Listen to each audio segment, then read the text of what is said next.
साहिब जियो। मरता मरता जग मुआ, मर भी न जानिया कोई।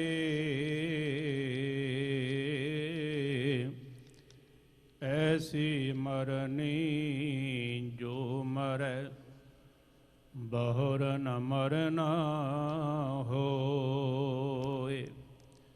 पहला मरण कबूल कर, जीवन की छड़ आस।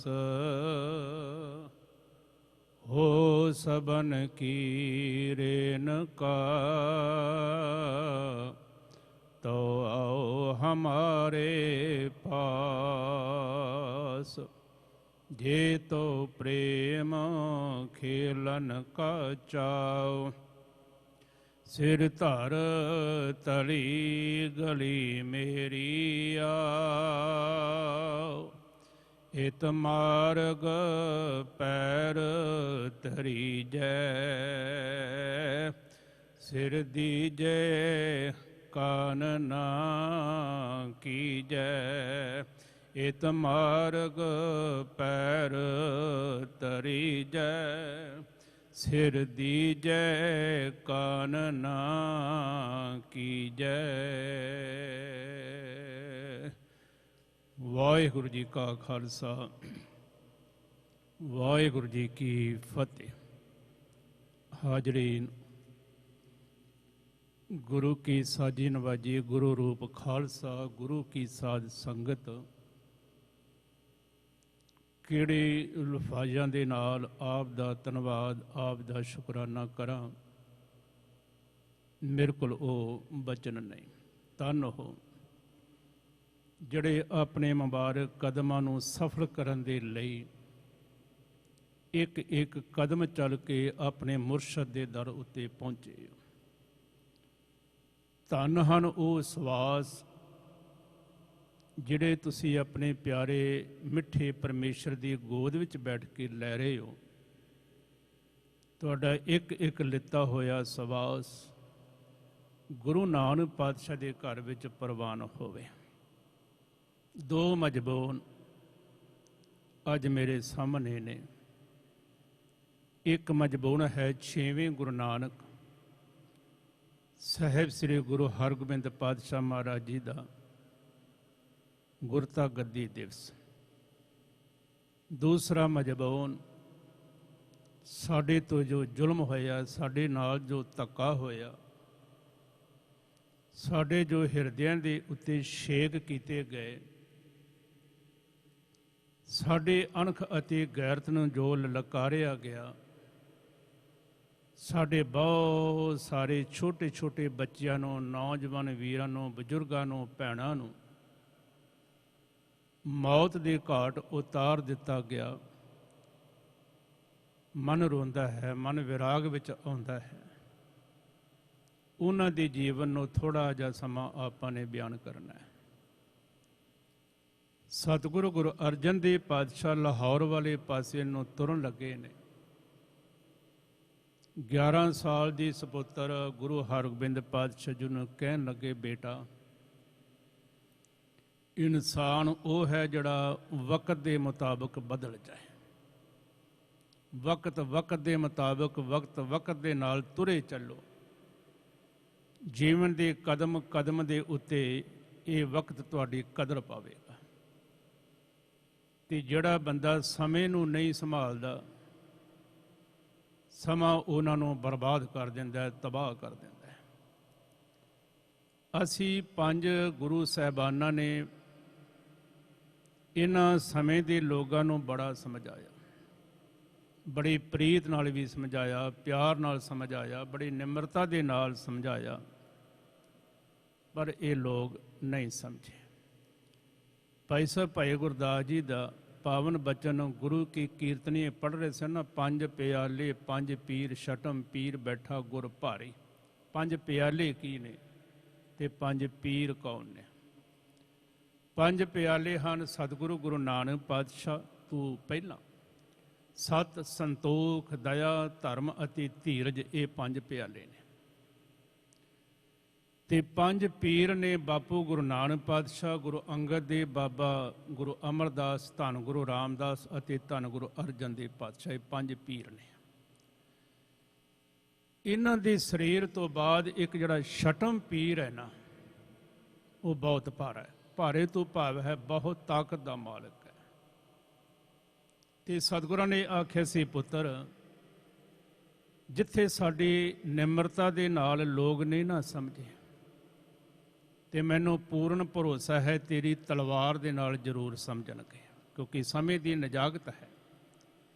ਜੇਕਰ ਕੋਈ ਬੰਦਾ ਪਿਆਰ ਦੀ ਭਾਸ਼ਾ ਨੂੰ ਨਾ ਸਮਝੇ, ਫਿਰ ਉਹ ਤਲਵਾਰ ਦੀ ਭਾਸ਼ਾ ਨੂੰ ਜ਼ਰੂਰ ਸਮਝਦਾ ਹੈ। ਪੁੱਤਰ ਤੇਰੇ ਤਨ ਦੇ ਉੱਤੇ ਸਜੇ ਹੋਈ ਤਲਵਾਰ ਉਨੀ ਦੇਰ ਤੱਕ ਚੱਲਣੀ ਚਾਹੀਦੀ ਹੈ ਜਿੰਨੀ ਦੇਰ ਤੱਕ ਇਹਨਾਂ ਦੁਸ਼ਟਾਂ ਦਾ, ਇਹਨਾਂ ਪਾਪੀਆਂ ਦਾ ਖਾਤਮਾ ਨਹੀਂ ਹੋ ਜਾਂਦਾ। 7 ਬਚਨ ਪੱਲੇ ਬਚਨ ਬੰਨਿਆ ਗੁਰੂ ਪਿਤਾ ਦਾ। ਸਤਿਗੁਰੂ ਜੀ ਦਿੱਲੀ ਜੀ ਲਾਹੌਰ ਵਾਲੇ ਪਾਸੇ ਨੂੰ ਰੁਖਸਤ ਹੋਏ। ਗੁਰਗੱਦੀ ਤੇ ਮੇਰੇ ਵਾਹਿਗੁਰੂ ਜੀ ਪਹਿਲਾਂ ਹੀ ਦੇ ਗਏ ਸਨ, ਪਰ ਗੁਰਗੱਦੀ ਦੀ ਜੋ ਪਰੰਪਰਾ ਹੈ, ਜੋ ਮਰਿਆਦਾ ਹੈ, ਉਹ ਬਾਬਾ ਬੁੱਢਾ ਜੀ ਨਿਭਾਉਣ ਲੱਗੇ ਨੇ। ਸਤਿਗੁਰੂ ਜੀ ਨੂੰ ਬੜੇ ਸੁੰਦਰ ਆਸਣ ਤੇ ਬਿਠਾਇਆ। ਚੰਦਨ ਦਾ ਜਿਹੜਾ ਟਿੱਕਾ ਹੈ ਮੱਥੇ ਤੇ ਲਾਇਆ ਹੈ। 2 ਤਲਵਾਰਾਂ ਹਜੂਰ ਜੀ ਦੇ ਤਨ ਉੱਤੇ ਸਜਾਈਆਂ ਨੇ। ਚੇਤੇ ਰੱਖਿਓ, ਕਈ ਵਾਰੀ ਲੋਕ ਟਪਲਾ ਖਾ ਜਾਂਦੇ ਨੇ ਵੀ ਬਾਬੇ ਨੇ ਭੁਲੇਖੇ ਨਾਲ ਤਲਵਾਰ ਪਾ, ਪਰ ਕਦੀ ਇਹ ਵਿਚਾਰ ਕੀਤੀ? ਗੁਰੂ ਦਾਤਾ ਗੁਰੂ ਹਰਗੋਬਿੰਦ ਪਾਤਸ਼ਾਹ ਨੇ ਸ਼ਸਤਰ ਵਿਦਿਆ ਕਿਹਦੇ ਕੋਲੋਂ ਸਿੱਖੀ ਸੀ?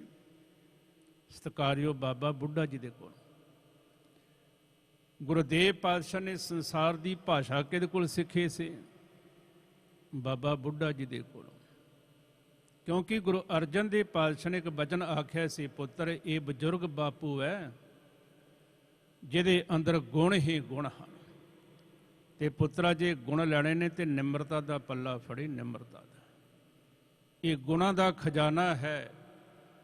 ਤੇਰੇ ਅੰਦਰ ਉਹ ਗੁਣ ਭਰ ਕੇ ਰੱਖ ਦੇਗਾ ਜਿਹੜੇ ਰਹਿੰਦੀ ਦੁਨੀਆ ਤੱਕ ਪੁੱਤਰ ਤੇਰੇ ਕੰਮ ਆਉਣਗੇ। 2 ਤਲਵਾਰਾਂ ਪਾਈਆਂ, ਜਿਹਨੂੰ ਆਪਾਂ ਆ ਮੀਰੀ ਅਤੇ ਪੀਰੀ ਦੀ ਕਹਿੰਦੇ ਆ। ਇਹ ਮੀਰੀ ਤੋਂ ਭਾਵ ਹੈ ਬਾਦਸ਼ਾਹੀ ਤਲਵਾਰ, ਤੇ ਪੀਰੀ ਤੋਂ ਭਾਵ ਹੈ ਪਾਤਸ਼ਾਹੀ ਤਲਵਾਰ। ਇੱਕ ਧਰਮ ਦੀ ਤਲਵਾਰ ਹੈ, ਇੱਕ ਰਾਜਨੀਤੀ ਦੀ ਤਲਵਾਰ ਹੈ। 5 ਗੁਰੂਆਂ ਤੱਕ ਕੇਵਲ ਧਰਮ ਦਾ ਹੀ ਬੋਲਬਾਲਾ ਹੋਇਆ। 6ਵੇਂ ਗੁਰੂ ਤੋਂ ਰਾਜਨੀਤੀ ਆਰੰਭ ਹੋਈ। 6ਵੇਂ ਗੁਰੂ ਤੋਂ, ਕਿਉਂਕਿ ਰਾਜਨੀਤੀ ਤੋਂ ਬਿਨਾਂ, ਰਾਜ ਤੋਂ ਬਿਨਾਂ ਧਰਮ ਨਹੀਂ ਚੱਲਦਾ, ਤੇ ਧਰਮ ਤੋਂ ਬਿਨਾਂ ਦੁਨੀਆ ਦੇ ਲੋਕ ਸਮਾਪਤ ਨਹੀਂ ਹੋ ਸਕਦੇ, ਜੜ ਖਤਮ ਨਹੀਂ ਹੋ ਸਕਦੀ। ਰਾਜ ਬਿਨਾਂ ਨਾ ਧਰਮ ਚਲੇ ਹੈ, ਧਰਮ ਬਿਨਾਂ ਸਭ ਦਲੇ ਮਲੇ ਹੈ। ਗੁਰੂ ਹਰਗੋਬਿੰਦ ਪਾਤਸ਼ਾਹ ਮਹਾਰਾਜ ਸਿੰਘਾਸਨ ਤੇ ਬੈਠਦਿਆਂ ਸਾਰ ਇੱਕ ਬਚਨ ਆਖਿਆ। ਗੁਰੂ ਨਾਨਕ ਪਾਤਸ਼ਾਹ ਦੇ ਪਿਆਰਿਓ, ਗੁਰੂ ਨਾਨਕ ਪਾਤਸ਼ਾਹ ਦੇ ਘਰ ਵਿੱਚ ਕੁਝ ਵਸਤੂਆਂ ਦੀ ਲੋੜ ਹੈ, ਤਾਂ ਹਮੇਸ਼ਾ ਸਾਹਿਬ ਦੇ ਘਰ ਵਿੱਚ ਉਹ ਵਸਤੂ ਲੈ ਕੇ ਆਉਣੀ ਚਾਹੀਦੀ ਜਿਹਦੀ ਲੋੜ ਹੋਵੇ। ਆਪਾਂ ਕਿੰਨੇ ਤੇ ਜ਼ੋਰ ਦਿੰਦੇ ਆ? ਆਟੇ ਤੇ ਜ਼ੋਰ ਦੇਈ ਜਾਂਦੇ ਆ, ਦਾਲਾਂ ਤੇ ਜ਼ੋਰ ਦਿੰਦੇ ਆ, ਰੁਮਾਲਿਆਂ ਤੇ ਜ਼ੋਰ ਦਿੰਦੇ ਆ, ਪਰ ਨਹੀਂ। ਗੁਰੂ ਦਾ ਬੋਲ ਹੈ, ਜਿਸ ਵਸਤੂ ਦੀ ਲੋੜ ਹੈ ਉਹ ਲੈ ਕੇ ਆਓ ਤਾਂ ਕਿ ਗੁਰੂ ਖੁਸ਼ ਹੋਵੇ। ਹੁਣ ਕਿਸੇ ਕੋਲ ਆਪਾਂ ਵਸਤਰ ਲੈ ਕੇ ਜਾਈਏ, ਹਾਲਾਂਕਿ ਮੇਰੇ ਕੋਲ ਤੇ ਪਹਿਲਾਂ ਹੀ ਬੜੇ ਪਏ ਨੇ, ਪ੍ਰਮਾਣ ਕਰੇਗਾ? ਨਹੀਂ। ਉਹ ਚੀਜ਼ ਲੈ ਕੇ ਜਾਓ ਜਿਸ ਚੀਜ਼ ਦੀ ਉੱਥੇ ਘਾਟ ਹੈ। ਤੇ ਸਤਿਗੁਰਾਂ ਨੇ ਆਖਿਆ, ਮੈਨੂੰ ਨੌਜਵਾਨਾਂ ਦੀ ਜ਼ਿੰਦਗੀ ਚਾਹੀਦੀ ਹੈ। ਜਿਹੜੇ ਨੌਜਵਾਨ ਹਨ ਉਹ ਜਵਾਨੀਆਂ ਮੈਨੂੰ ਚਾਹੀਦੀਆਂ ਨੇ। ਜਿਹੜਾ ਨੌਜਵਾਨ ਘੋੜਾ ਲੈ ਕੇ ਆਏਗਾ, ਅਸਤਰ ਸ਼ਸਤਰ ਲੈ ਕੇ ਆਏਗਾ, ਮੈਂ ਉਸ 'ਤੇ ਬਹੁਤ ਖੁਸ਼ ਹੋਵਾਂਗਾ। ਪਿੰਡਾਂ ਦੇ ਅੰਦਰ ਇਹ ਉਪਦੇਸ਼ ਲੋਕਾਂ ਨੇ ਸੁਣਿਆ।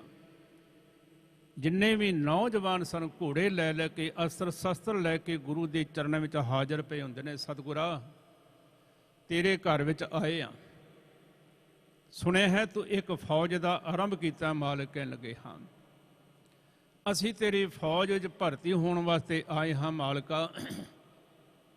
ਸਾਹਿਬ ਕਹਿਣ ਲੱਗੇ, ਲਾਓਗੇ ਕੀ? ਹੱਥ ਜੋੜ ਕੇ ਕਹਿਣ ਲੱਗੇ, ਪਾਤਸ਼ਾਹ 2 ਸਮੇਂ ਦਾ ਪ੍ਰਸ਼ਾਦਾ, 6 ਮਹੀਨੇ ਤੋਂ ਬਾਅਦ ਇੱਕ ਚੋਲਾ, ਬਾਕੀ ਜਿਹੜਾ ਲੰਗਰ ਹੈ ਇਹ ਤੇ ਤੇਰੇ ਘਰ ਵਿੱਚੋਂ ਛਕਣਾ, ਕਿਉਂਕਿ ਤੇਰੇ ਕੋਲ ਰਹਿਣਾ, ਬਾਕੀ ਤਨਖਾਹ ਕੋਈ ਤਨਖਾਹ ਨਹੀਂ। ਪ੍ਰਸ਼ਾਦਾ ਤੇ 6 ਮਹੀਨੇ ਤੋਂ ਬਾਅਦ ਚੋਲਾ, ਬਾਕੀ ਇਹ ਜਵਾਨੀ ਤੁਹਾਡੇ ਚਰਨਾਂ ਵਿੱਚ ਹਾਜ਼ਰ ਹੈ। ਜਦੋਂ ਮਰਜ਼ੀ ਜਿਸ ਸਮੇਂ ਵੀ ਇਹਨੂੰ ਤੁਸੀਂ ਵਰਤਣਾ ਚਾਹੋ ਵਰਤ ਸਕਦੇ ਹੋ। ਵੇਖਦਿਆਂ ਹਜ਼ਾਰਾਂ ਦੀ ਗਿਣਤੀ ਵਿੱਚ ਫੌਜ ਇਕੱਠੀ ਹੋ ਗਈ, ਹਜ਼ਾਰਾਂ ਦੀ ਗਿਣਤੀ ਵਿੱਚ। ਸਤਿਗੁਰੂ ਜੀ ਨੇ ਹੁਣ ਇੱਕ ਰਾਜਨੀਤੀ ਵਾਲੇ ਪਾਸੇ ਆਪਣਾ ਪੱਖ ਤੋਰਿਆ। ਜਹਾਂਗੀਰ ਬਾਦਸ਼ਾਹ ਦਾ ਥੜਾ ਜਿਹੜਾ ਸੀ ਨਾ ਉਹ 6 ਫੁੱਟ ਸੀ,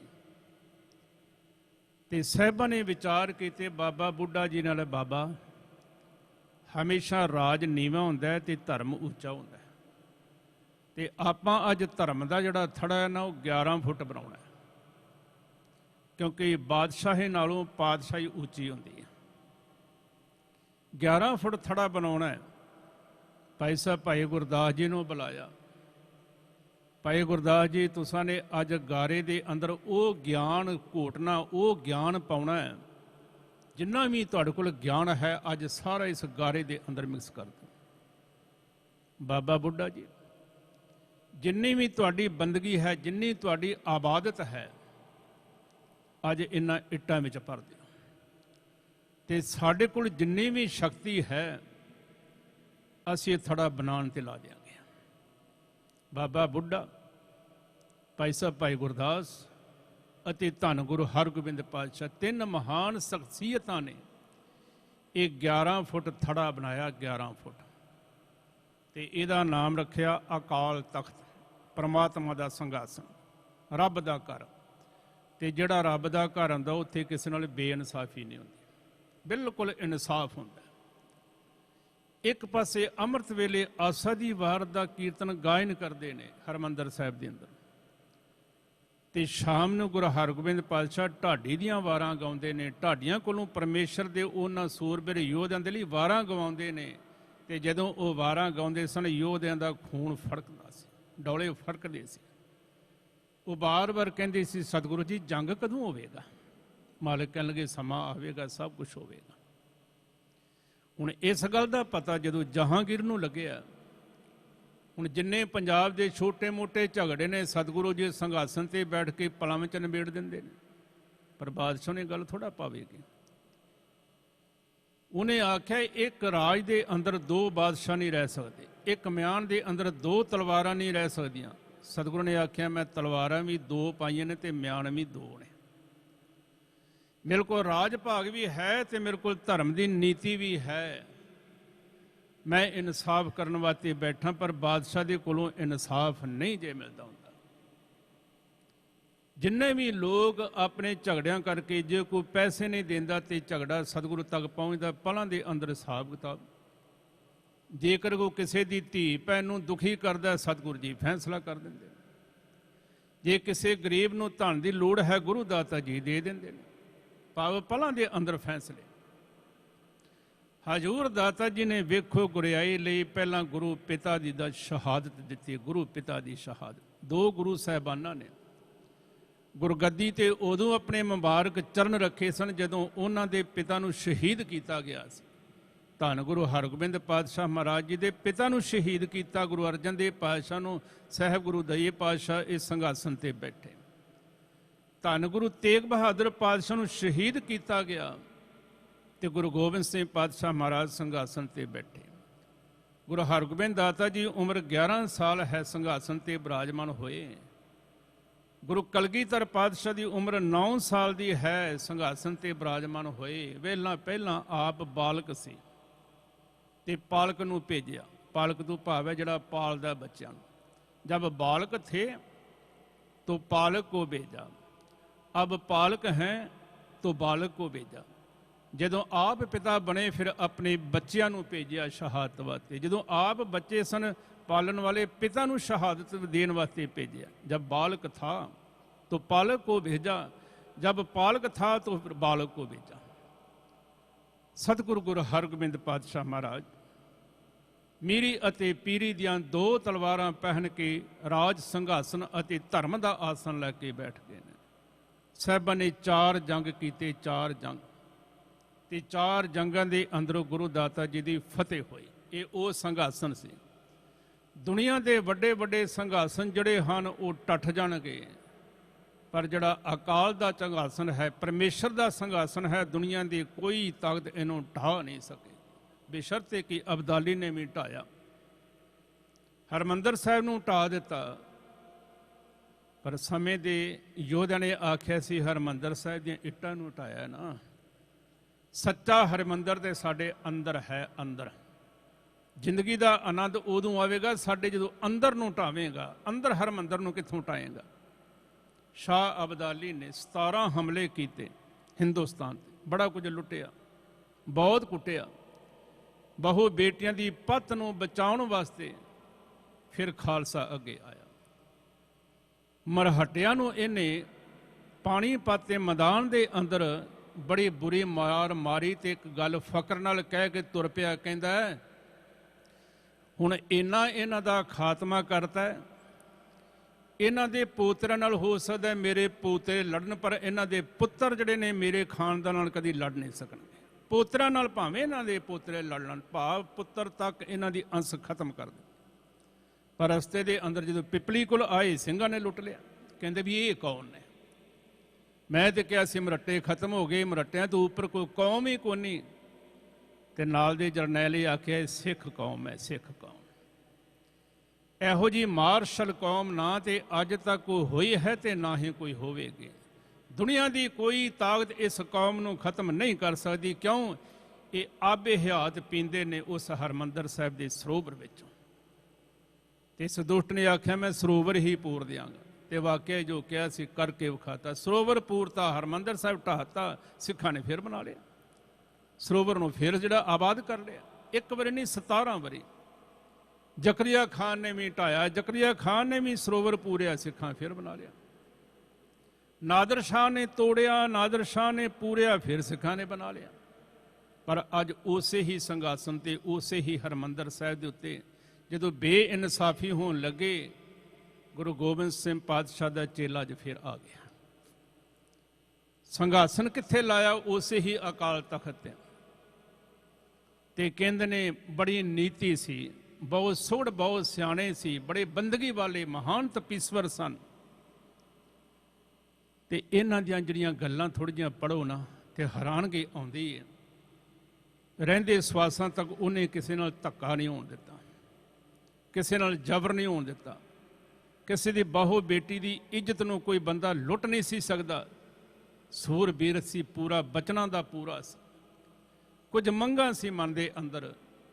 ਆਨੰਦਪੁਰ ਸਾਹਿਬ ਦਾ ਮਤਾ, ਇਹਦੇ ਅੰਦਰ ਕਈ ਸ਼ਰਤਾਂ ਸੀ, ਜਿਵੇਂ ਚੰਡੀਗੜ੍ਹ ਨੂੰ ਪੰਜਾਬ ਦੀ ਰਾਜਧਾਨੀ ਬਣਾ ਦਿਓ, ਪੰਜਾਬ ਦੀਆਂ ਨਹਿਰਾਂ ਦਾ ਪਾਣੀ 70% ਪੰਜਾਬ ਨੂੰ ਦਿਓ, 30% ਅੱਗੇ ਲੈ ਜਾਓ, ਕੋਈ ਬੱਚੀਆਂ ਦੇ ਵਿਆਹ ਤੇ ਨਾ ਦਾਜ ਦੇਵੇ ਤੇ ਨਾ ਲੈਵੇ, 11 ਬੰਦਿਆਂ ਤੋਂ ਵੱਧ ਕੋਈ ਬਰਾਤ ਨਾ ਲਿਜਾਵੇ।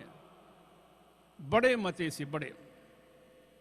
ਪਰ ਇਹ ਸਾਰੇ ਹੀ ਮਤੇ ਜਿਹੜੇ ਹਨ ਉਹ 3 ਤਰੀਕ ਨੂੰ, 3 ਜੂਨ ਨੂੰ ਜਿਹੜੇ ਹਨ ਉਹ ਬ੍ਰੌਡਕਾਸਟ ਕੀਤੇ ਜਾਣੇ ਸੀ। ਅਕਾਲ ਤਖਤ ਦੇ ਉੱਤੋਂ ਇਹ ਅਨਾਉਂਸ ਕੀਤਾ ਜਾਣਾ ਸੀ ਇਹਨਾਂ ਮਤਿਆਂ ਬਾਰੇ। ਪਰ ਇਸ ਦੁਸ਼ਟ ਸਰਕਾਰ ਨੂੰ ਪਤਾ ਲੱਗਿਆ। ਇਹਨਾਂ 1 ਤਰੀਕ ਨੂੰ ਫੌਜ ਭੇਜਤੀ। 1 ਤਰੀਕ ਜਲ ਸੈਨਾ, ਥਲ ਸੈਨਾ ਤੇ ਵਾਯੂ ਸੈਨਾ। ਵੇਖੋ ਅੱਜ ਦੇ ਯੁੱਗ ਵਿੱਚ ਕੋਈ ਬਾਹਰੋਂ ਆਣ ਕੇ ਸਾਨੂੰ ਮਾਰੇ ਨਾ ਤੇ ਕੋਈ ਅਫਸੋਸ ਨਹੀਂ, ਤੇ ਜਦੋਂ ਕੋਈ ਆਪਣਾ ਮਾਰੇ ਫਿਰ ਬੜਾ ਦੁੱਖ ਆਉਂਦਾ ਹੈ। ਬੰਦਾ ਫੁੱਲ ਨੂੰ ਤੋੜਨ ਵਾਸਤੇ ਕੰਡਿਆਂ ਤੋਂ ਬਚਦਾ ਬਚਦਾ ਫੁੱਲ ਤੱਕ ਪਹੁੰਚ ਜਾਂਦਾ ਹੈ। ਕੰਡਿਆਂ ਕੋਲੋਂ ਤੇ ਬਚ ਗਿਆ, ਜੇ ਫੁੱਲ ਹੀ ਮਾਰਨਾ ਸ਼ੁਰੂ ਕਰ ਦੇ ਫਿਰ ਕੀ ਕਰਾਂਗੇ। उसे किसी अदीब ने कहते थे, लोग गैरों की बात करते हैं, हमने अपने भी आजमाए हैं। लोग कांटों से बचकर चलते हैं, हमने फूलों से जख्म खाए हैं। आज अपने ने मारे। 1 तरीक ਨੂੰ फौजां ਪਹਿਲਾਂ पहुँच गई, 4 ਸਵੇਰੇ घेराबंदी कर दिता गया। कोई अंदरों बाहर नहीं जा सकता, बाहरों अंदर नहीं आ सकता।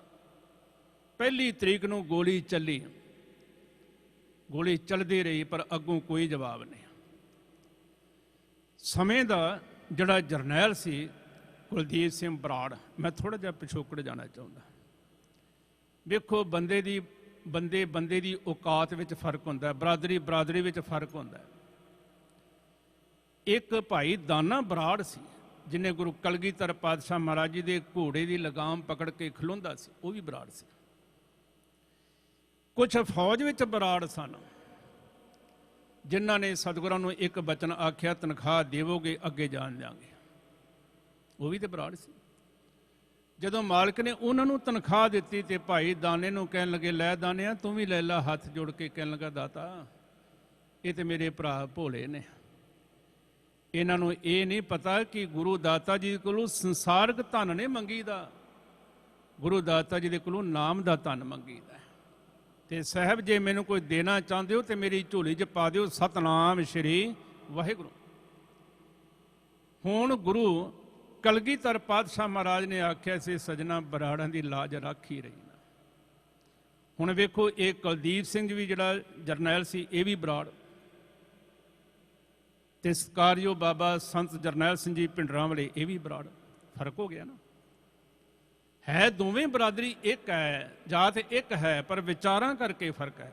ਚਾਰ ਪੁੱਤਰ ਹੋਣ, ਚਾਰਾਂ ਦੇ ਵਿਚਾਰ ਵੱਖਰੇ ਵੱਖਰੇ ਹੁੰਦੇ ਨੇ, ਪਰ ਇਹ ਭਾਵੇਂ ਜਾਤ ਬਰਾਦਰੀ ਦੇ ਇੱਕ ਸੀ, ਪਰ ਵਿਚਾਰਾਂ ਵੱਖਰੇ ਵੱਖਰੇ ਸਨ। ਇੱਕ ਮਰਨ ਵਾਸਤੇ ਤਿਆਰ ਸੀ, ਦੂਸਰਾ ਮਾਰਨ ਵਾਸਤੇ ਤਿਆਰ ਸੀ। ਕੁਲਦੀਪ ਸਿੰਘ ਬਰਾੜ ਆਪਣੀ ਕਿਤਾਬ 'ਚ ਲਿਖਦਾ, ਤੇ ਇਹ ਕਿਤਾਬ ਤੁਹਾਨੂੰ ਮਿਲੇ ਨਾ ਤੇ ਜ਼ਰੂਰ ਪੜ੍ਹਿਓ। ਉਹ ਕਹਿੰਦਾ, ਮੈਂ ਜਦੋਂ ਫੌਜਾਂ ਲੈ ਕੇ ਆਇਆ, ਮੈਂ ਪਹਿਲੀ ਤਰੀਕ ਨੂੰ ਜਦੋਂ ਗੋਲਾਬਾਰੀ ਕੀਤੇ, ਅੱਗੋਂ ਕੋਈ ਜਵਾਬ ਨਹੀਂ। ਮੈਂ ਸਮਝ ਗਿਆ ਵੀ ਕੋਈ ਰਾਜਨੀਤੀ ਜਾਣਦੇ ਨੇ। ਫਿਰ ਮੈਨੂੰ ਕਿਸੇ ਨੇ ਦੱਸਿਆ, ਕਹਿਣ ਲੱਗੇ ਇੱਥੋਂ ਦਾ ਜਿਹੜਾ ਜਰਨੈਲ ਉਹ ਸੁਬੇਗ ਸਿੰਘ ਹੈ। ਕਹਿੰਦਾ ਮੇਰਾ ਮੱਥਾ ਠਣਕਿਆ, ਸ਼ੇਰ ਦੇ ਮੁੱਠ ਨੂੰ ਹੱਥ ਪਾਉਣ ਵਾਸਤੇ ਆ ਗਿਆ। ਕਹਿੰਦਾ ਵੀ ਮੇਰਾ ਤੇ ਉਸਤਾਦ ਸੀ, ਇਹ ਜਿਹੜਾ ਸੁਬੇਗ ਸਿੰਘ ਹੈ, ਜਨਰਲ ਸੁਬੇਗ ਸਿੰਘ ਮੇਰਾ ਉਸਤਾਦ ਸੀ। ਮੈਂ ਇਹਦੇ ਕੋਲੋਂ ਤੇ ਸਾਰੇ ਜੰਗ ਦੇ ਤੌਰ ਤਰੀਕੇ ਸਿੱਖੇ ਨੇ। ਇਹ ਉਹੋ ਹੀ ਸੁਬੇਗ ਸਿੰਘ ਜਿਹਨੇ ਮੁਸਲਮਾਨਾਂ ਦੀਆਂ ਫੌਜਾਂ ਦਾ ਨੱਕ ਵਿੱਚ ਦਮ ਕਰਤਾ ਸੀ, ਗੋਡੇ ਟਿਕਾ ਦਿੱਤੇ ਸੀ, ਐਡਾ ਵੱਡਾ ਜਰਨੈਲ।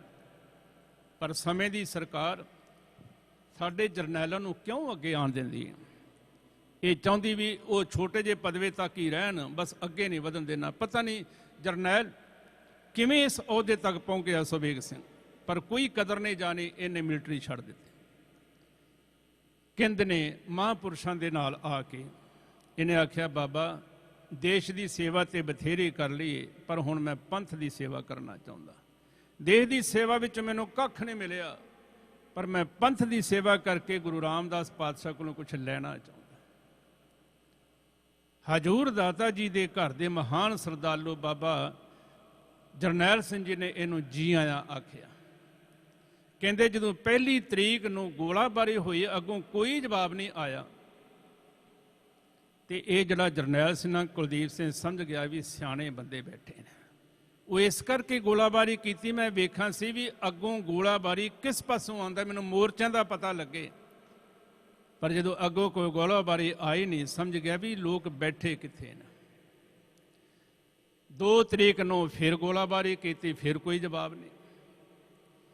ਫਿਰ ਇੱਕ ਵਿਉਂਤ ਇਹਨਾਂ ਨੂੰ ਸੋਚੀ, ਕਹਿਣ ਲੱਗੇ ਵੀ ਕੱਲ ਨੂੰ ਗੁਰੂ ਅਰਜਨ ਦੇਵ ਪਾਤਸ਼ਾਹ ਦਾ ਸ਼ਹਾਦਤ ਦਾ ਦਿਹਾੜਾ ਇਹਨਾਂ ਨੇ ਮਨਾਉਣਾ। ਪਿੰਡਾਂ ਪਿੰਡਾਂ ਵਿੱਚ ਇਹਨਾਂ ਨੇ ਹੋਕਾ ਫਰਾਤਾ, ਵਈ ਜਿਹੜਾ ਚਾਹੇ ਹਰਿਮੰਦਰ ਸਾਹਿਬ ਦੇ ਅੰਦਰ ਆ ਕੇ ਆਪਣੇ ਗੁਰੂ ਦਾ ਪੁਰਬ ਮਨਾ ਸਕਦਾ। ਲੋਕ ਹੁੰਮ ਹਮਾਕੇ ਪਹੁੰਚੇ ਨੇ, ਕੀ ਪਤਾ ਸੀ ਅੱਗੇ ਮੌਤ ਖੜੀ ਹੈ। ਹੁੰਮ ਹਮਾਕੇ ਪਹੁੰਚੇ। 3 ਤਰੀਕ ਸ਼ਾਮ ਤੱਕ ਜਦੋਂ ਲੋਕ ਅੰਦਰ ਸੁਭਾਏ ਮਨ ਹੋ ਗਏ, ਆਪਣੇ ਮੁਰਸ਼ਦ ਦਾ ਦਿਹਾੜਾ ਮਨਾ ਰਹੇ ਸਨ। ਫਿਰ ਇਸ ਦੁਸ਼ਟ ਬੰਦੇ ਨੇ ਉਹਨਾਂ ਨੂੰ ਛੋਟੇ ਛੋਟੇ ਕਮਰਿਆਂ ਵਿੱਚ ਬੰਦ ਕਰਕੇ, ਜਿੱਥੇ ਇੱਕ ਕਮਰੇ ਵਿੱਚ 4 ਬੰਦੇ ਮਸਾਂ ਬਹਿੰਦੇ ਸੀ, 50-50 ਬੰਦੇ ਅੰਦਰ ਬੰਦ ਕਰਕੇ ਬਾਹਰੋਂ ਕੁੰਡਾ ਲਾ ਦਿੱਤਾ। ਕਿਉਂਕਿ ਪਿੱਛੋਂ ਹੁਕਮ ਸੀ, ਇਹਨਾਂ ਨੂੰ ਭੁੱਖੇ ਪਿਆਸੇ ਰੱਖੋ, ਆਪੇ ਮਰ ਜਾਣਗੇ। ਇਹਨਾਂ ਨੂੰ ਪਾਣੀ ਦਾ ਘੁੱਟ ਨਾ ਦਿਓ, ਆਪੇ ਮਰ ਜਾਣਗੇ। ਤੇ ਫਿਰ ਕਹਿੰਦੇ ਨੇ ਗੋਲੀ ਚੱਲੀ 3 ਤਰੀਕ ਨੂੰ। 3 ਤਰੀਕ ਨੂੰ ਜਦੋਂ ਦੱਖਣ ਦਿਸ਼ਾ ਵਾਲੇ ਪਾਸਿਓਂ ਗੋਲੀ ਚੱਲੀ ਤੇ ਗੋਲੀ ਦਰਵਾਜ਼ੇ ਨੂੰ ਵਹਿੰਦੀ ਹੋਈ ਧੰਨ ਗੁਰੂ ਗ੍ਰੰਥ ਸਾਹਿਬ ਪਾਤਸ਼ਾਹ ਦੇ ਸੀਨੇ ਵਿੱਚ ਲੱਗੀ। ਤੇ ਸੁਖਮਨੀ ਸਾਹਿਬ ਦਾ ਬੰਦ ਜਿੱਥੇ ਆਉਂਦਾ ਨਾ, ਸਾਧ ਕੇ ਚਰਨ ਧੋਏ ਧੋਏ ਪੀਓ, ਉੱਥੇ ਆਣ ਕੇ ਉਹ ਗੋਲੀ ਰੁਕੀ। ਚਰਨ ਸਾਧ ਕੇ ਧੋਏ ਧੋਏ ਪੀਓ, ਅਰਪ ਸਾਧ ਕੋ ਆਪਣਾ ਜੀਓ, ਉੱਥੇ ਆਣ ਕੇ ਗੋਲੀ ਰੁਕੀ। उस समय ज्ञानी मोहन सिंह ਅਤੇ ਗਿਆਨੀ ਪੂਰਨ ਸਿੰਘ ਜੀ ਅੰਦਰ ਸੁਭਾਏਮਾਨ ਸਨ। ਉਹਨਾਂ ਨੇ ਉਸੇ ਸਮੇਂ ਸਤਿਗੁਰੂ ਦਾ ਸਿੰਘਾਸਨ ਕੀਤਾ। ਹਰ ਕੀ ਪੌੜੀ ਵਾਲੇ ਪਾਸੇ ਇਹ ਸਿੰਘਾਸਨ ਨੂੰ ਟਿਕਾ ਦਿੱਤਾ।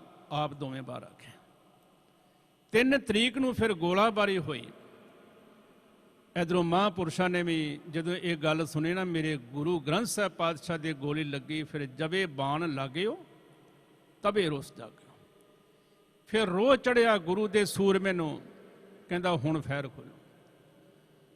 ਫਿਰ ਕਹਿੰਦਾ ਕੁਲਦੀਪ ਸਿੰਘ ਕਹਿੰਦਾ ਯਾ ਖੁਦਾ, ਪਤਾ ਨਹੀਂ ਸੀ ਲੱਗਦਾ ਫੈਰ ਆ ਕਿੱਧਰੋਂ ਰਿਹਾ। ਜਿਹੜੀ ਮੈਂ ਫੌਜ ਅੰਦਰ ਭੇਜਦਾ ਸਾਂ, ਇੱਕ ਵੀ ਜੂੰਦਾ ਵਾਪਸ ਨਹੀਂ ਸੀ ਆਉਂਦਾ।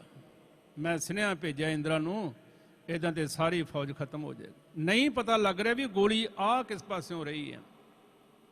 ਕਹਿੰਦੇ ਯਤਨ ਕਰੋ, 4 ਸਫੇਰੇ ਘੇਰਾ ਪਾ ਲਓ, ਜਿਹੜੇ ਅੰਦਰ ਡੱਕੇ ਗਏ ਨੇ ਉਹਨਾਂ ਨੂੰ ਭੁੱਖੇ ਪਿਆਸੇ ਮਾਰੋ, ਬਾਕੀ ਧਿਆਨ ਦੇ ਨਾਲ ਤੂੰ ਜਰਨੈਲ ਹੈ। ਕਹਿੰਦਾ ਮੈਂ ਤੇ ਜਰਨੈਲ ਹਾਂ, ਪਰ ਜਿਹੜਾ ਅੰਦਰ ਬੈਠਾ ਉਸਤਾਦ ਉਹ ਮੇਰਾ ਵੀ ਜਰਨੈਲ ਹੈ, ਮੇਰੀ ਉਹਦੇ ਅੱਗੇ ਕੋਈ ਵਾਹ ਨਹੀਂ। ਕਹਿੰਦੇ ਛੱਡ ਕੇ ਆਵਾਂਗੇ ਤੇ ਇੱਥੇ ਮਾਰਾਂਗੇ। ਹੁਣ ਉੱਥੇ ਰਹਿੰਦਾ ਤੇ ਅੱਗੋਂ ਸੂਰਮਿਆਂ ਦੀਆਂ ਗੋਲੀਆਂ ਪੈਂਦੇ ਨੇ, ਵਾਪਸ ਜਾਂਦਾ ਤੇ ਇੰਦਰਾਂ ਦੀ ਗੋਲੀ ਪੈਂਦੀ। ਮੌਤ ਦੇ ਸਕੰਜੇ ਵਿੱਚ ਫਸ ਗਿਆ, ਨਾ ਛੱਡਣ ਜੋਗਾ ਤੇ ਨਾ ਜਾਣ ਜੋਗਾ। ਜਿਹੜੀ ਫੌਜ ਭੇਜਦਾ ਹੈ ਤਬਾਹੀ। ਬੜਾ ਹੈਰਾਨ ਹੈ, ਇੰਨੀ ਟ੍ਰੇਨਿੰਗ ਸੁਬੇਗ ਸਿੰਘ ਨੇ ਇਹਨਾਂ ਛੋਟੇ ਛੋਟੇ ਬੱਚਿਆਂ ਨੂੰ ਵੀ ਦਿੱਤੀ ਹੈ, ਬੀਬੀਆਂ ਨੂੰ ਵੀ ਦਿੱਤੀ। 2 ਬੀਬੀਆਂ ਸਨ, ਬੀਬੀ ਸਤਵੰਤ ਕੌਰ ਤੇ ਬੀਬੀ ਪਰਮਜੀਤ ਕੌਰ। ਇਹ ਲੰਗਰ ਹਾਲ ਜਿਹੜਾ ਹੈ ਉਹਦੇ ਉੱਤੇ ਇਹਨਾਂ ਨੇ ਮੋਰਚਾ ਸੰਭਾਲਿਆ ਹੋਇਆ ਸੀ। ਇੱਕ ਪਾਸੇ ਜਨਰਲ ਸੁਬੇਗ ਸਿੰਘ ਨੇ ਮੋਰਚਾ ਸੰਭਾਲਿਆ ਸੀ, ਇੱਕ ਪਾਸੇ ਬਾਬਾ ਠਾਰਾ ਸਿੰਘ, ਭਾਈ ਸਾਹਿਬ ਭਾਈ ਅਮਰੀਕ ਸਿੰਘ ਜੀ, ਇਹਨਾਂ ਨੇ ਮੋਰਚਾ ਸੰਭਾਲਿਆ। 4 ਸਫੇਰੇ ਮੋਰਚੇ ਸੰਭਾਲ ਕੇ ਤੇ ਬੈਠੇ ਹੋਏ ਨੇ। ਇੱਟ ਵਿੱਚੋਂ ਕੱਢ ਕੇ ਦੀਵਾਰ 'ਚੋਂ ਥੋੜੀ ਜੀ ਇਹ ਜਿਹੜੀ ਬੰਦੂਕ ਦੀ ਨਲੀ ਹੈ ਬਾਹਰ, ਬਾਕੀ ਪਤਾ ਨਹੀਂ ਲੱਗਦਾ ਕਿ ਗੋਲੀ ਆ ਕਿਸ ਪਾਸੇ ਹੋ ਰਹੀ ਹੈ। ਸੋ ਕਹਿੰਦੇ ਨੇ ਇਸ ਕੁਲਦੀਪ ਸਿੰਘ ਨੇ ਨਾ ਫਿਰ ਕਮਾਂਡੋ ਬੁਲਾਏ। ਕਮਾਂਡੋ 22 ਕਮਾਂਡੋ ਹਿੰਦੁਸਤਾਨ ਦੇ ਅੰਦਰ ਬਹੁਤ ਮਸ਼ਹੂਰ ਸਨ। ਉਹੋ ਜਿਹੇ ਕਮਾਂਡੇ ਆਲ ਵਰਲਡ ਦੀਆਂ ਫੌਜਾਂ ਕੋਲ ਨਹੀਂ ਸੀ। 22 ਕਮਾਂਡੋ ਜਦੋਂ ਮੰਗਾਏ ਗਏ, ਉਹਨਾਂ ਦੇ 6.5 ਫੁੱਟ ਕੱਦ ਸਨ। ਕਹਿੰਦਾ ਮੈਂ ਉਹਨਾਂ ਨੂੰ ਸਰਬ ਲੋਹ ਪਵਾਇਆ, ਪੈਰਾਂ ਤੋਂ ਲਾ ਕੇ ਸਿਰ ਤੱਕ ਸਰਬ ਲੋਹ ਦਾ ਜਿਹੜਾ ਬਾਣ ਉਹਨਾਂ ਨੂੰ ਪਵਾਇਆ। ਤੇ ਜਦੋਂ ਮੈਂ ਅੱਗੇ ਉਹਨਾਂ ਨੂੰ ਤੋਰਿਆ, ਉਹਨਾਂ ਵਿੱਚੋਂ 17 ਜਿਹੜੇ ਕਮਾਂਡੋ ਸਨ ਪਲਾਂ ਵਿੱਚ ਢਹਿ ਢੇਰੀ ਹੋ ਗਏ। ਮੈਂ ਬਾਕੀਆਂ ਨੂੰ ਆਰਡਰ ਕੀਤਾ, ਹੁਕਮ ਕੀਤਾ, ਤੁਸੀਂ ਵਾਪਸ ਆ ਜਾਓ। 22 ਦੇ ਵਿੱਚੋਂ 17 ਤੇ ਉੱਡ ਗਏ। ਤੇ ਮੈਂ ਇੰਦਰਾ ਨੂੰ ਆਖਿਆ 17 ਉੱਡ ਗਏ ਨੇ, ਕਹਿੰਦੇ ਬਾਕੀ ਉਹਨਾਂ ਨੂੰ ਵਾਪਸ ਦਿੱਲੀ ਭੇਜ ਦਿਓ, ਮੈਨੂੰ ਫਿਰ ਵੀ ਲੋੜ ਹੈ। ਬਾਕੀ ਦੇ ਦਿੱਲੀ ਚਲੇ ਗਏ। ਹੁਣ ਕਹਿੰਦੇ ਨੇ ਗੋਲਾਬਾਰੀ ਹੁੰਦੀ ਏ, 129 ਗੋਲੀਆਂ ਹਰਮੰਦਰ ਸਾਹਿਬ ਤੇ ਲੱਗੀਆਂ। ਇਹ ਕੁਲਦੀਪ ਸਿੰਘ ਲਿਖਦਾ 129 ਗੋਲੀਆਂ, ਜਿਹੜਾ ਕਿ ਆਮ ਲੋਕੀ ਕਹਿੰਦੇ ਨੇ ਗੋਲੀ ਤੇ ਕੋਈ ਵੀ ਨਹੀਂ ਲੱਗੀਆਂ, ਪਰ ਅਫਸੋਸ ਦਾਗ ਮਿਟਾ ਦਿੱਤੇ। ਜਲਿਆਂਵਾਲੇ ਬਾਗ ਦੇ ਅੰਦਰ ਅਜੇ ਵੀ ਦਾਗ ਨੇ, ਅਜੇ ਵੀ, ਕਿਉਂਕਿ ਉਹ ਇੱਕ ਇਤਿਹਾਸਕ ਜਲਵਾ ਹੈ, ਇੱਕ ਇਤਿਹਾਸਕ ਘੱਲੂਘਾਰਾ ਹੈ, ਲੋਕਾਂ ਨੇ ਸੰਭਾਲ ਕੇ ਰੱਖ ਲਿਆ। ਪਰ ਇਹ ਇੱਕ ਧਾਰਮਿਕ ਘੱਲੂਘਾਰਾ ਹੈ। ਘੱਲੂਘਾਰੇ ਤੋਂ ਭਾਵ ਹੈ ਤਬਾਹੀ ਮਚਾ ਦੇਣੀ, ਅੰਸ਼ ਹੀ ਖਤਮ ਕਰ ਦੇਣੇ। ਇਹ ਤੇ ਸਿੱਖ ਕੌਮ ਨੂੰ ਹੀ ਖਤਮ ਕਰਨ ਵਾਸਤੇ ਤੁੱਲੇ ਹੋਏ ਸਨ। 129 ਗੋਲੀਆਂ ਲੱਗੀਆਂ। ਅਫਸੋਸ ਬਾਅਦ ਉਹਨਾਂ ਨੂੰ ਸਾਰਿਆਂ ਨੂੰ ਸਾਫ਼ ਕਰਕੇ ਨਿਸ਼ਾਨ ਹੀ ਮਿਟਾ ਦਿੱਤੇ। ਫਿਰ ਕਹਿੰਦਾ ਮੈਂ ਕੋਸ਼ਿਸ਼ ਕੀਤੀ ਵੀ ਜਿਹੜਾ ਅਕਾਲ ਤਖਤ ਦਾ ਗੁੰਬਦ ਹੈ ਇਹ ਤੇ ਗੋਲਾ ਮਾਰੋ। ਜਦੋਂ ਮੈਂ ਆਪਣੇ ਟੈਂਕ ਅੱਗੇ ਕੀਤੇ, ਕਹਿੰਦਾ ਛੋਟੇ ਛੋਟੇ ਬੱਚੇ ਜਿਨ੍ਹਾਂ ਨੇ ਆਪਣੇ ਸਰੀਰ ਉੱਤੇ ਬੰਬ ਬੰਨੇ ਹੋਏ ਸੀ, ਸਿੱਧੇ ਹੀ ਛਾਲ ਮੇਰੇ ਟੈਂਕ ਵਿੱਚ ਮਾਰਦੇ ਸੀ, ਆਪ ਹੀ ਉੱਡ ਜਾਂਦੇ ਸੀ, ਟੈਂਕ ਵੀ ਉਡਾ ਦਿੰਦੇ ਸੀ। ਇੰਨੀ ਜ਼ੁਰਤ ਭਰੀ ਹੋਈ ਸੀ ਇਹਨਾਂ ਬੱਚਿਆਂ ਵਿੱਚ। ਸੂਰਬੀਰ ਯੋਧੇ ਜਿਹੜੇ ਕਹਿੰਦੇ ਨੇ, ਮੇਰੇ ਤੇ ਜਿੰਨੇ ਵੀ ਯੋਧੇ ਸਨੇ ਤੇ ਤਨਖਾਹ ਲੈਣ ਵਾਲੇ ਸੀ ਨਾ, ਤੇ ਜਿਹੜੇ ਮਹਾਂਪੁਰਸ਼ਾਂ ਦੇ ਯੋਧੇ ਸੀ ਉਹ ਤੇ ਲੈਂਦੇ ਵੀ ਕੁਛ ਵੀ ਨਹੀਂ ਸੀ, ਕੇਵਲ 2 ਸਮੇਂ ਦਾ ਪ੍ਰਸ਼ਾਦਾ, ਹੋਰ ਕੁਛ ਨਹੀਂ ਲੈਣਾ। ਤੇ ਵਾਕਿਆ ਜਿਨ੍ਹਾਂ ਨੇ ਆਪਣੀ ਜਾਨ ਗੁਰੂ ਦੇ ਹਵਾਲੇ ਕਰ ਦਿੱਤੀ ਹੋਵੇ, ਉਹਨੂੰ ਧਨ ਦੀ ਲਾਲਸਾ ਨਹੀਂ ਹੁੰਦੀ। ਉਹ ਕਹਿੰਦਾ ਜ਼ਿੰਦਗੀ ਇੱਕ ਵਾਰੀ ਮਿਲੀ ਹੈ, ਗੁਰੂ ਦੇ ਲੇਖੇ ਲਾ ਦਿੰਦੇ। ਇਹ ਕੇਵਲ ਮਾਰ ਸਾਨੂੰ ਅੱਜ ਨਹੀਂ ਪੈ ਰਹੀ, ਗੁਰੂ ਕਲਗੀਧਰ ਪਾਤਸ਼ਾਹ ਦੀ ਜਾਨ ਤੋਂ ਬਾਅਦ ਸਾਨੂੰ ਬੜੀ ਮਾਰ ਪਈ। ਕਦੀ ਕਾਹਨੂੰਵਾਲ ਦੇ ਜੰਗਲਾਂ ਵਿੱਚ ਅਸੀਂ ਲੁਕਦੇ ਰਹੇ, ਕਦੀ ਬੀਕਾਨੇਰ ਦੇ ਅਸੀਂ ਬਰੇਤਿਆਂ ਵਿੱਚ ਲੁਕਦੇ ਰਹੇ, ਕਦੀ ਪਹਾੜਾਂ ਦੀਆਂ ਕੰਧਰਾਂ ਵਿੱਚ ਜਾ ਕੇ ਲੁਕਦੇ ਰਹੇ। ਅਸੀਂ ਕਸੂਰ ਕੀ ਕੀਤਾ? ਸਾਡਾ ਗੁਨਾਹ ਕੀ ਹੈ? ਵੀ ਤੁਹਾਡਾ ਗੁਨਾਹ ਇਹੋ ਹੀ ਹੈ ਨਾ ਵੀ ਤੁਸੀਂ ਸਿੱਖ ਹੋ। ਸਿੱਖ ਹੋਣਾ ਉਹ ਗੁਨਾਹ ਸਮਝਦੇ ਨੇ। ਸਿੱਖ ਨੇ ਅੱਜ ਤੱਕ ਕਿਸੇ ਦੀ ਪੱਤ ਨਹੀਂ ਲੁੱਟੀ, ਸਿੱਖ ਨੇ ਅੱਜ ਤੱਕ ਕਿਸੇ ਨਾਲ ਧੱਕਾ ਨਹੀਂ ਕੀਤਾ, ਸਿੱਖ ਨੇ ਅੱਜ ਤੱਕ ਕਿਸੇ ਨਾਲ ਜ਼ੁਲਮ ਨਹੀਂ ਕੀਤਾ। ਫਿਰ ਵੀ ਮਾਰ ਆਮ ਦੂਸਰਾ ਵੀ ਤਾਂ ਕੌਮਾਂ ਹੈਗੀਆਂ ਨਾ, ਕਦੇ ਉਹਨਾਂ ਦਾ ਇਤਿਹਾਸ ਪੜ੍ਹ ਕੇ ਵੇਖੋ, ਕਦੀ ਨਹੀਂ ਧੱਕਾ ਉਹਨਾਂ ਨਾਲ ਕਿਸੇ ਨੇ ਕੀਤਾ। ਪਰ ਦੁੱਖ ਦੀ ਗੱਲ ਹੈ ਜਿਸ 84 ਦੇ ਅੰਦਰ ਸਾਡੇ ਸਿੱਖਾਂ ਨੂੰ ਮਾਰਿਆ ਗਿਆ, ਅੱਜ ਉਸੇ ਹੀ ਦਿੱਲੀ ਦੇ ਅੰਦਰ ਉਸੇ ਹੀ ਸਿੱਖਾਂ ਦੇ ਕੋਲੋਂ ਹੱਥ ਜੋੜ ਕੇ ਪ੍ਰਸ਼ਾਦਾ ਪੈ ਮੰਗਦੇ ਨੇ, ਕਹਿੰਦੇ ਸਾਡੇ ਕੋਲ ਗਲਤੀ ਹੋ ਗਈ, ਅਸੀਂ ਕਿਸੇ ਦੀ ਚੁੱਕ ਵਿੱਚ ਆ ਗਏ ਸੀ, ਕਿਸੇ ਦੀਆਂ ਗੱਲਾਂ ਵਿੱਚ ਆ ਗਏ ਸੀ, ਤੁਹਾਨੂੰ ਮਾਰ ਮਾਰੀ। ਪਰ ਅਫਸੋਸ ਫਰੀਨ ਹੈ ਤੁਹਾਡੇ ਧਰਮ ਦੇ, ਇੰਨੀ ਮਾਰ ਸਹਿ ਕੇ ਫਿਰ ਵੀ ਤੁਸੀਂ ਸਾਨੂੰ ਜਲ ਪ੍ਰਸ਼ਾਦਾ ਛਕਾਰੇ। ਅੱਜ ਦੇ ਇਸ ਸਮੇਂ ਦੇ ਮੁਤਾਬਕ ਜਿੰਨੀ ਸਿੱਖ ਕੌਮ ਨੇ ਇਹਨਾਂ ਲੋਕਾਂ ਦੀ ਹਿਫਾਜ਼ਤ ਕੀਤੀ, ਸਰਕਾਰ ਨੇ ਤੇ ਪੁੱਛਿਆ ਵੀ ਕੋਈ। ਖੈਰ, ਇਧਰ ਹੁਣ ਅਕਾਲ ਤਖਤ ਦੇ ਅੰਦਰ ਜਦੋਂ ਹੁਕਮ ਕੀਤਾ ਨਾ ਵੀ ਟੈਂਕ ਸਿੱਧਾ ਅੱਗੇ ਕਰਕੇ ਤੇ ਅਕਾਲ ਤਖਤ ਦੇ ਗੁੰਬਜ ਨੂੰ ਢਾਇਆ ਜਾਏ, ਤੇ ਜਦੋਂ ਜਿੱਥੇ ਬਾਬਾ ਦੀਪ ਸਿੰਘ ਦੀ ਪਵਿੱਤਰ ਡਿਊਟੀ ਹੈ ਨਾ, ਜਦੋਂ ਟੈਂਕ ਉੱਥੇ ਆਇਆ, ਹੁਣ ਇਹ ਵੀ ਤੇ ਸ਼ਹੀਦ ਹੈ ਨਾ, ਟੈਂਕ ਉੱਥੇ ਖੁੱਭ ਗਿਆ, ਟੈਂਕ ਅੱਗੇ ਜਾ ਨਹੀਂ ਰਿਹਾ। ਇੱਕ ਨੌਜਵਾਨ ਨੇ ਫਿਰ ਛਾਲ ਮਾਰੀ, ਕਹਿੰਦੇ ਨੇ ਟੈਂਕ ਵੀ ਉਡਾ ਦਿੱਤਾ, ਕਿਉਂਕਿ ਸਾਡੀ ਕੌਮ ਹੀ ਸ਼ਹੀਦਾਂ ਦੀ ਹੈ। 90 ਸਾਲ ਦੇ ਬੱਚੇ ਤੋਂ ਲੱਗ ਕੇ ਵਾਹਿਗੁਰੂ 90 ਦਿਨਾਂ ਦੇ ਬੱਚੇ ਤੋਂ ਲੱਗ ਕੇ 90 ਸਾਲ ਦੀ ਉਮਰ ਤੱਕ ਸਾਡੀ ਕੌਮ ਵਿੱਚ ਸ਼ਹੀਦ ਹੋ ਗਏ। ਮੈਂ ਥੋੜਾ ਜਿਹਾ ਸਮਾਂ ਲੈਣਾ ਚਾਹੁੰਦਾ, ਜਿਨ੍ਹਾਂ ਦੇ ਬਾਰੇ ਆਪਾਂ ਰੋਜ਼ ਪੜ੍ਹਦੇ ਨੇ, ਜਿਨ੍ਹਾਂ ਸਿੰਘਾਂ ਸਿੰਘਣੀਆਂ ਨੇ ਧਰਮ ਹੇਤ ਸੀਸ ਦਿੱਤੇ, ਬੰਦ ਕਟਾਏ, ਨੇਜਾਂ ਤੇ ਟੰਗੇ ਗਏ, ਆਰਿਆਂ ਨਾਲ ਚਰਾਏ ਗਏ। ਉਹ ਨੇਜਾਂ ਤੇ ਜਿਹੜੇ ਟੰਗਣ ਵਾਲੇ ਬੱਚੇ ਸੀ, ਉਹਨਾਂ ਦੀ 3-3 ਸਾਲ ਦੀ ਉਮਰ, ਕਿਸੇ ਦੀ 6 ਸਾਲ ਦੀ, ਕਿਸੇ ਦੀ 3 ਮਹੀਨੇ ਦੀ, 90 ਦਿਨ ਦੀ, ਉਹ ਬੱਚੇ ਸ਼ਹੀਦ ਹੋਏ। 4 ਸਾਲ ਦੀ ਉਮਰ ਵਾਲੇ ਬਾਬਾ ਅਜੇ ਸਿੰਘ, ਬਾਬਾ ਬੰਦਾ ਸਿੰਘ ਬਹਾਦਰ ਦੇ ਪੁੱਤਰ, ਉਹ ਸ਼ਹੀਦ ਹੋਏ। 7 ਸਾਲ ਤੇ 9 ਸਾਲ ਦੇ ਬੱਚੇ ਧੰਨ ਗੁਰੂ ਕਲਗੀਧਰ ਪਾਤਸ਼ਾਹ ਦੇ 2 ਸਾਹਿਬਜ਼ਾਦੇ, ਉਹ ਸ਼ਹੀਦ ਹੋਏ। 16 ਤੇ 18 ਸਾਲ ਦੇ ਨੌਜਵਾਨ ਬੱਚੇ ਧੰਨ ਗੁਰੂ ਕਲਗੀਧਰ ਪਾਤਸ਼ਾਹ ਦੇ ਚਮਕੌਰ ਸਾਹਿਬ ਦੇ ਅੰਦਰ ਸ਼ਹੀਦ ਹੋਏ। 75 ਸਾਲ ਦੇ ਬਜ਼ੁਰਗ ਬਾਪੂ ਬਾਬਾ ਦੀਪ ਸਿੰਘ ਜੀ ਸ਼ਹੀਦ ਹੋਏ। 82 ਸਾਲ ਦੀ ਮਾਂ ਗੁਜਰੀ ਸ਼ਹੀਦ ਹੋਈ। 90 ਸਾਲ ਦੇ ਭਾਈ ਸਾਹਿਬ ਭਾਈ ਮਣੀ ਸਿੰਘ ਜੀ ਸ਼ਹੀਦ ਹੋਏ। 90 ਦਿਨ ਤੋਂ ਲੈ ਕੇ 90 ਸਾਲ ਦੀ ਉਮਰ ਤੱਕ ਸਿੱਖ ਕੌਮ ਵਿੱਚ ਸ਼ਹੀਦਾਂ ਦੀ ਕੌਮ ਹੈ, ਲੜੀ ਪਰੋਏਗੀ। ਅੱਜ ਉਹ ਹੀ ਥਾਂ ਹੈ ਜਿੱਥੇ ਛੋਟੇ ਛੋਟੇ ਮਾਸੂਮ ਬੱਚੇ ਨੇ, ਜਿਹੜੇ ਕਿ ਆਪਣੇ ਗੁਰੂ ਦਾ ਪੁਰਬ ਮਨਾਉਣ ਵਾਸਤੇ ਆਏ ਹੋਏ ਸਨ। ਉਹਨਾਂ ਨੇ ਕੀ ਗੁਨਾਹ ਕੀਤਾ ਸੀ, ਕੀ ਪਾਪ ਕੀਤਾ ਸੀ? ਗੋਲੀਆਂ ਦੇ ਨਾਲ ਭੁੰਨ ਦਿੱਤੇ, ਦੁੱਧ ਤੋਂ ਪਿਆਸੇ ਭੁੰਨਤੇ, ਪਾਣੀ ਤੋਂ ਪਿਆਸੇ ਭੁੰਨ ਦਿੱਤੇ। ਇੱਕ ਦੰਪਤੀ ਜੋੜਾ, ਉਹਨਾਂ ਕੋਲ ਛੋਟਾ ਜਿਹਾ ਬੱਚਾ ਹੈ, ਉਂਗਲ ਪਕੜ ਕੇ ਤੇ ਨਾਲ ਮਾਂ ਤੋਰੀ ਜਾ ਰਹੀ ਹੈ। ਸਿਰ ਦੇ ਸੁਹਾਗ ਦੇ ਸਿਰ ਵਿੱਚ ਆਣ ਕੇ ਗੋਲੀ ਵੱਜੀ, ਉੱਥੇ ਹੀ ਸ਼ਹੀਦ ਹੋ ਗਿਆ। ਇਸ ਮਾਂ ਨੇ ਇੱਕ ਬਚਨ ਆਖਿਆ, ਗੁਰੂ ਰਾਮਦਾਸ ਪਾਤਸ਼ਾਹ 2 ਗੋਲੀਆਂ ਹੋਰ ਭੇਜ ਦੇ, ਇੱਕ ਮੇਰੇ ਬੱਚੇ ਵਾਸਤੇ ਤੇ ਇੱਕ ਮੇਰੇ ਵਾਸਤੇ। ਅਜੇ ਇਹ ਵਿਚਾਰ ਕਰ ਹੀ ਰਹੀ ਸੀ, ਅਜੇ ਇਹ ਅਰਦਾਸ ਕਰ ਰਹੀ ਸੀ, ਇੱਕ ਗੋਲੀ ਹੋਰ ਆਈ, ਬੱਚੇ ਦੇ ਸਿਰ ਨੂੰ ਪਾਰ ਕਰਕੇ ਅੱਗੇ ਲੰਘ ਗਈ। ਇਹ ਹੁਣ ਬੱਚੇ ਕਹਿਣ ਲੱਗੇ, ਬਾਬਾ ਪੁੱਤਰ ਵੀ ਸ਼ਹੀਦ ਹੋ ਗਿਆ, ਪਤੀ ਵੀ ਸ਼ਹੀਦ ਹੋ ਗਿਆ, ਇੱਕ ਅਰਦਾਸ ਮੇਰੀ ਸੁਣ ਲੈ, ਮੈਨੂੰ ਵੀ ਆਪਣੇ ਚਰਨਾਂ 'ਚ ਸ਼ਹੀਦੀ ਦੀ ਦਾਤ ਦੇ ਦੇ।